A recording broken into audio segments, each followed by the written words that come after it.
AC ఆధ్వర్యంలో అన్ని రకాల ఉద్యోగుల డిమాండ్లను పరిష్కరించాలని కోరుతూ రాష్ట్ర వ్యాప్తంగా అన్ని కలెక్టరేట్ల ముందు జరుగుతున్నటువంటి ఒకరోజు ధర్నాలో భాగస్వామ్యమైనటువంటి అన్ని రకాల ఉద్యోగ ఉపాధ్యాయ సంఘాల నాయకులకు కార్యకర్తలకు పేరు పేరున నమస్కారాలు ఉద్యోగం తెలియజేస్తా ఉన్నా. ఉదయం నుంచి ఇప్పటిదాకా వివిధ సంఘాలలో చాలా కీలక బాధ్యతలు పోషిస్తున్నటువంటి వ్యక్తులు చాలా క్లియర్గా విషయాలను మాట్లాడడం జరిగింది. మళ్ళీ అంశాలను నేనేమి స్పృశించను, కానీ ఒకటి మాత్రం వాస్తవం. మనందరికీ తెలుసు, చాలా పాపులర్గా విన్నటువంటి ఒక నానుడి, ఏ 150 సంవత్సరాల క్రితం అనుకుంటా ఒక చైనీస్ రైటర్ రాసిన ఒక మాట, వారు కమ్యూనిస్టుల కోసం వచ్చారు, నేను కమ్యూనిస్టులు కాదు కాబట్టి ఏమీ మాట్లాడలేదు. వారు యూదుల కోసం వచ్చారు, నేను యూదుని కాదు కాబట్టి ఏమీ మాట్లాడలేదు. వారు కార్మికుల కోసం వచ్చారు, నేను కార్మికుని కాదు కాబట్టి ఊరికొడిపోయాను. ఇప్పుడు వాళ్ళు నా కోసం వచ్చారు, ఎవరైనా ఉన్నారేమని వెనక్కి తిరిగి చూస్తే నేను తప్ప ఎవరూ లేరు అని చెప్పి ఆ రైటరు ప్రపంచంలో ఉన్న మానవ సమూహం యొక్క సామాజిక స్థితిని 150 సంవత్సరాల క్రితమే రాసింది. అక్షరాల అదే పద్ధతిని, అదే విధానాన్ని, అదే పోకడను 2026వ సంవత్సరంలో కూడా మనం అక్షరాల అమలు పరుస్తున్నాం. I'm not blaming any individual, I'm not blaming any individual organisation also. కానీ చాలా సర్ప్రైజ్ అయ్యాను నేను ఈరోజు. ఉదయం నేను ఒక రూట్లో నిలబడ్డాను 8:05కు.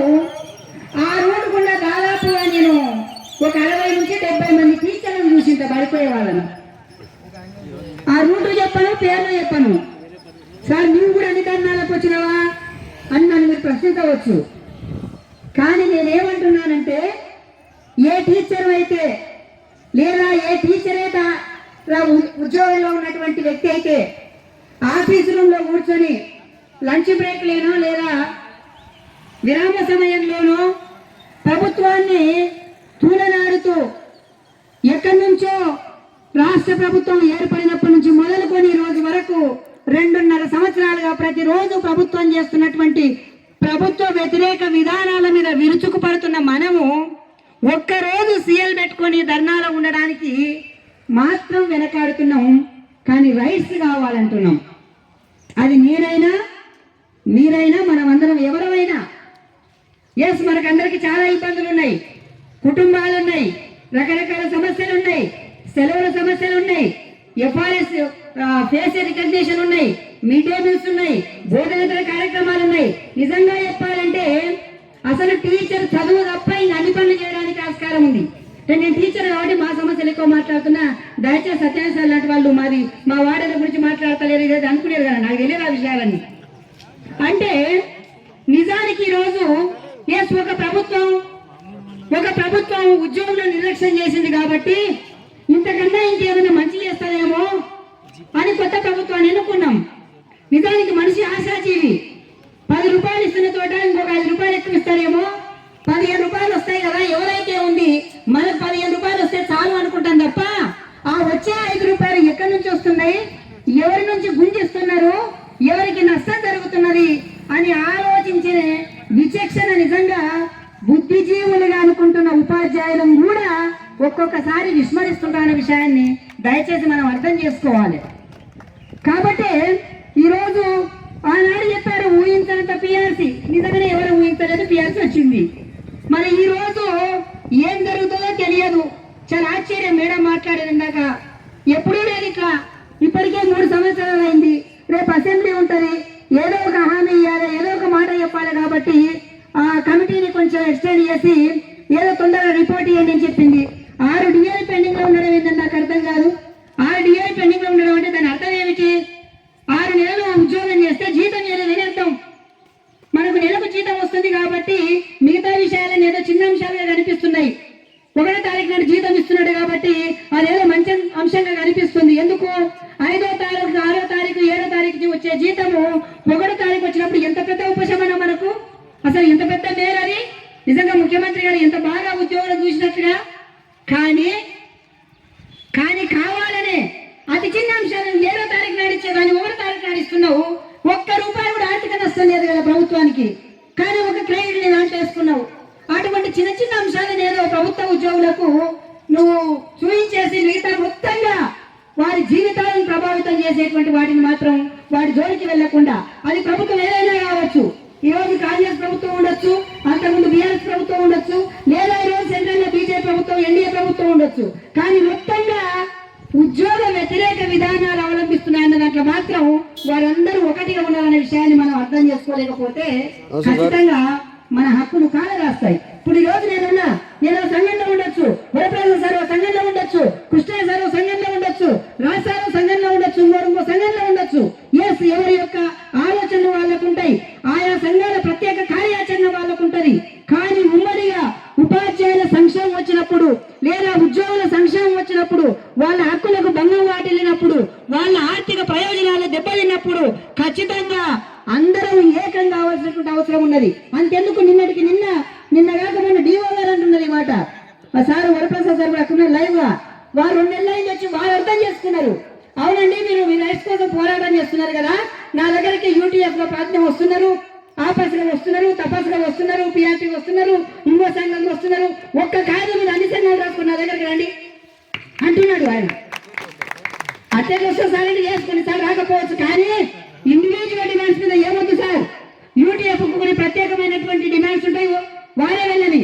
యూటీఎఫ్ కొన్ని ప్రత్యేకమైన డిమాండ్స్ ఉంటాయి, వారే వెళ్ళని. లేదా ఇంకో సంఘానికి ప్రత్యేక డిమాండ్స్ ఉంటాయి, వారే వెళ్ళని.